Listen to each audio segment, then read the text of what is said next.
شکار کو گئے اور ہرن پر نشانہ باندھ کر جب گولی چلائی، جانے نشانہ خطا ہو گیا، کیا ہوا؟ گولی کسی اور کے لگ گئی اور آدمی مر گیا۔ لیجئے صاحب، مقدمہ چلا، آدمی کا انتقال ہو گیا، مقدمے میں برطانوی کوٹ اور کچہری تھی، ان کو سزائے موت سنا دی گئی، سزائے موت سنا دی، فلاں وقت فلاں دن اتنے وقت پر ان کو سزائے موت دی جائے گی۔ چلیے صاحب، سزائے موت انہوں نے سن لی، کال کوٹری منتقل کر دیے گئے، بلیک وارنٹ ان کو دکھا دیا گیا، اور اس کے بعد جب آخری ملاقات کرنے کے لوگ آئے تو وہ ہنس رہے تھے۔ لوگوں نے کہا کھسک گئی ہے نواب صاحب کی، بھئی آدمی تو صبح مرنا ہے اور ہنس رہا مسکرا رہا، اس کو پرواہ ہی نہیں مرنے۔ تو انہوں نے کہا کیا مسئلہ کیا ہے؟ ارے کہنے لگے مجھے تو ان کا باپ بھی پھانسی نہیں دے سکتا، تم بے فکر ہو، صبح میں آؤں گا ناشتہ کروں گا گھر آ کے۔ لوگ یہی سمجھے کہ کھسک گئی ہے نواب صاحب، مرنے والے بھائی انگریز برطانوی راجے، کسی کی سفارش نہیں کچھ نہیں، اور صبح ان کو پھانسی ہونے والی، مگر وہ بالکل اطمینان، چہرے پہ ان کے کوئی جھرری نہیں، کوئی جناب پریشانی کا عالم نہیں، اور کہہ رہے ہیں کہ تم صبح انتظام کرنا، میں ناشتہ گھر آ کر کے کروں گا۔ کسی کی بات سمجھ میں نہیں آئی۔ لیجئے جناب، آئی گئی رات گزر گئی، صبح جب ہوئی تو لوگ ان کی میت لینے کے لیے آئے، نواب صاحب زندہ باہر۔ ارے ان سے پوچھا کیا ہوا؟ نواب صاحب پھانسی پہ چڑھ گئے، پھندا گلے میں ڈل گیا۔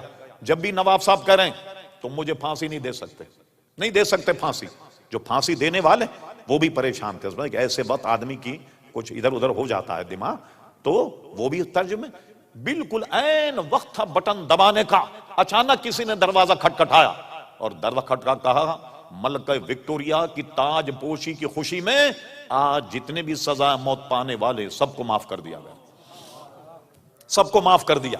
اور وہ زندہ پھانسی کے پھندے سے اترے، اور جب لوگ ان کی میت لینے کے لیے آئے تو ان کو لے گئے، اور واقعی انہوں نے گھر جا کر کے ناشتہ کیا۔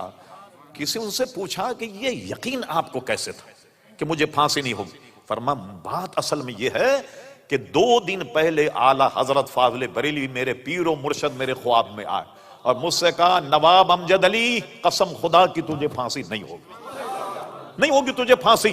مجھے اپنے پیر و مرشد پر اتنا یقین تھا کہ یقیناً مجھے پھانسی نہیں ہوگی، اس لیے میں تم سے کہہ رہا تھا ناشتہ تیار رکھو، اور میں گھر آن کر کے تمہارے ساتھ ناشتہ کو، بالکل چند منٹ یا چند سیکنڈ کا فاصلہ، اور فوراً کسی نے کہا ملکہ وکٹوریہ کی تاج پوشی کی خوشی میں آج کے پھانسی پانے والے جتنے لوگ ان سب کو رہائی مل گئی۔ تو یہ حضور کے صدقے میں رب کریم نے بزرگان دین کو بھی عزیزان گرامی یہ ثمر اور یہ پھل عطا فرمایا۔ بتائیے پھر یہ غلاموں کا یہ حال ہے تو ہمارے آقا و مولا پیارے مصطفیٰ کا کیا حال ہوگا؟